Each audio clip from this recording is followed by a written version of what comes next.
નમસ્કાર, હું હર્ષાટો India news ગુજરાતમાં આપનું સ્વાગત છે। સમાચારની શરૂઆત કરીશું બ્રેકિંગ ન્યૂઝથી। મોટા સમાચાર જ્યારે આપણે જણાવી દઈએ, સુરેન્દ્રનગરથી આવી રહ્યા છે। ઈડીની રેડ બાદ મોટી કાર્યવાહી। ઈડીની રેડ બાદ નોંધાયેલી ફરિયાદને આધારે વહીવટી તંત્રમાં કાર્યવાહી। 3 અધિકારી અને કર્મચારીઓને સસ્પેન્ડ કરવામાં આવ્યા છે। વિવાદિત મામલતદાર મયુર દવે સસ્પેન્ડ। બિનખેતી એને પ્રકરણમાં 5% લાંચની વસૂલાતના આક્ષેપ। મયુર દવેને અગાઉ ડાંગ હેડક્વાર્ટર અપાયું। અંતે સસ્પેન્શન ઓર્ડર તાત્કાલિક કલેક્ટરના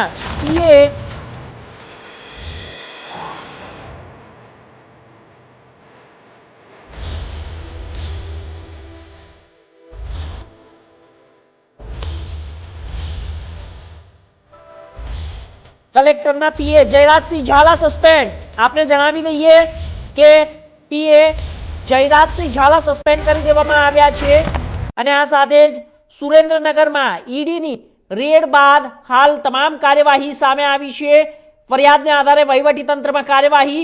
3 અધિકારીઓ અને કર્મચારીઓને સસ્પેન્ડ કરવામાં આવ્યા છે।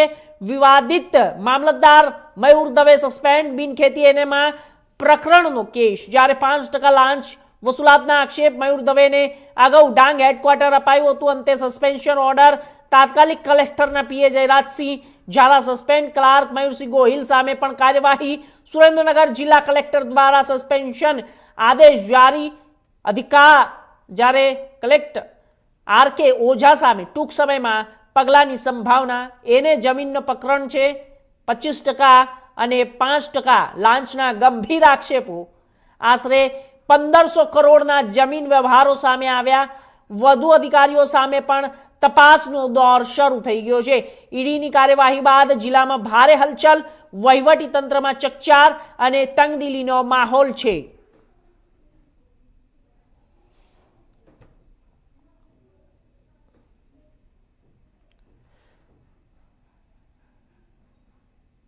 તો સુરેન્દ્રનગરમાં ઈડીની રેડ બાદ મોટી કાર્યવાહી। ઈડીની રેડ બાદ નોંધાયેલી ફરિયાદને આધારે વહીવટી તંત્રમાં કાર્યવાહી। 3 અધિકારી અને કર્મચારીઓને સસ્પેન્ડ કરી દેવામાં આવ્યા છે। વિવાદિત મામલતદાર મયુર દવે સસ્પેન્ડ થયા છે। તો આ વિષય ઉપર વધુ માહિતી માટે અમારા સંવાદદાતા મયુર સંધી જોડાઈ ગયા છે।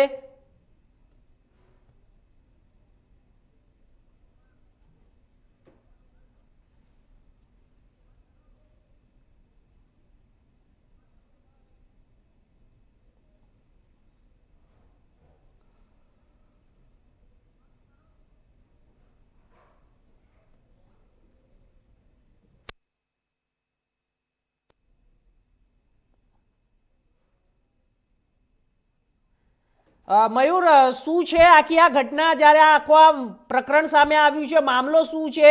ઈડીની રેડ પડી છે, શું સામે આવી રહ્યું છે? અને અત્યારે હાલ જે ફરિયાદી દાખલ થઈ છે તેના અત્યારે ઉપર શું પગલાં લેવામાં આવે છે? મયુર જી, ચોક્કસ આપણે વાત કરીએ તો સુરેન્દ્રનગર જિલ્લામાં જ્યારે પણ ઈડીની રેડ પડવામાં આવી, ત્યારે કહી શકાય કે જિલ્લા કલેક્ટરને જ્યારે પર જ્યારે એલિગેશનને આક્ષેપ કરવામાં આવ્યા અને પુરાવા સહિતના આક્ષેપો કરવામાં આવ્યા, જ્યારે એમના નીચેના અધિકારીએ પૈસા લઈ અને કોના નામ છે એ પણ જાહેર કરી અને કોર્ટમાં પણ હાજર કરી કલેક્ટરને જ્યારે એમના રિમાન્ડ પણ મંજૂર કરવામાં, હાલ પણ કલેક્ટર જેલમાં છે, ત્યારે અન્ય અધિકારી પણ જેલમાં છે। જ્યારે વાત કરવામાં આવે કે વધુ 2 નામ અધિકારીના જે ખુલવામાં આવે, એમાં મામલતદાર છે અને એક બીજા નીચલા અધિકારી છે મયુર દવે, અને એ લોકો એના ઉપર હાલ ઈડીની તપાસ ચાલી રહી છે। ત્યારે કહી શકાય કે ભાઈ સુરેન્દ્રનગર જિલ્લામાં ઘણા સમયથી આ તપાસ ચાલુ છે અને હાલ અને હજી પણ ડેપ્યુટી કલેક્ટરને નામ પણ ચર્ચાઈ રહ્યું છે। જે ડેપ્યુટી કલેક્ટર છે સુરેન્દ્રનગર,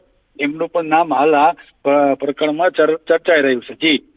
જી મયુર, તો આની અંદર જે 3 જે આરોપીઓ છે હવે સામે આવી ગયા છે આપની, પરંતુ તેની અંદર શું વધુ ખુલાસા થઈ રહ્યા છે? પૈસાની કેટલી લેતી દેતી હતી અને આ સાથે જ કોઈને કેશ પૈસા આપવામાં આવ્યા છે તેનો કોઈ વહીવટ સામે આવ્યો છે? નહીં, તો પહેલા જ આપણે વાત કરીએ તો સૌ પહેલા જયારે રેડ કરવામાં આવી ત્યારે રોકડ રકમ 9 કરોડ કે એવું કંઈક ઝડપાવવામાં આવ્યું હતું અને જેની તપાસ થતાં જ બધાના નામ ખુલવામાં આવ્યા હતા અને તમામે કબૂલી પણ લેવામાં આવ્યું હતું કે ભાઈ ના ના જી. અમે આટલા પૈસા છે જે પ્રથમ જે પીઆરઓ પકડવાના હતા ઈમે જ બધાનું નામ નહીં આપ્યા હતા કે ભાઈ આ પૈસા રહ્યા જી. આટલા લોકોને આપવાના હતા અને હાલ મારી પાસે આટલા પૈસા પડ્યા છે. એની અંદર વધુ તપાસની જી. અંદર આ 3 લોકોના નામ ખોલવામાં આવ્યા છે અને આની બિલકુલ. હજી વધુ તપાસ પણ કરી અને હજી આના સિવાય પણ હજી નામ ખુલે તેવી ચોક્કસ એની મયુર, સુરેન્દ્રનગરમાં એવું હજુ વાતાવરણ બીજા છે. કેટલા નામના ખુલાસા થવાની શક્યતાઓ છે? કારણ કે ઈડીએ રેડ પાડી છે, આ સૌથી મોટી કાર્યવાહી માનવામાં આવે છે અને આની અંદર જે જોડાયેલા છે લોકો તે સરકારી કર્મચારીઓ છે અને અધિકારીઓ છે. શું આખી આ ઘટનાને લઈને ક્યાંક ને ક્યાંક પડઘો પડી રહ્યો છે શહેરમાં? સુરેન્દ્રનગર શહેરમાં નહીં, આ પડઘો રહ્યો પૂરા ગુજરાતની અંદર છે. અને જે વાત કરી આપણે આની અંદર જો ધારે તો બિલકુલ. પૈસા દેવા વાળો પણ ગુનેગાર છે ને એવી જ રીતે અલગ અલગ આપણે જોવા જઈએ તો એ પણ ક્યાંક ને ક્યાંક વચેટિયા છે, એ લોકો છે, એમાં પણ નિવૃત્ત અધિકારી ને એવા નામો આવી રહ્યા ચોક્કસથી છે. મયુર, આની અંદર જેટલા બી લોકો સંડોવાયેલા છે તે તમામ લોકોની ધરપકડ થવી જોઈએ અને તમે આ ખબર ઉપર બનેલા રહેજો અને વધુ અપડેટ આપતા રહેજો. ધન્યવાદ આપનો.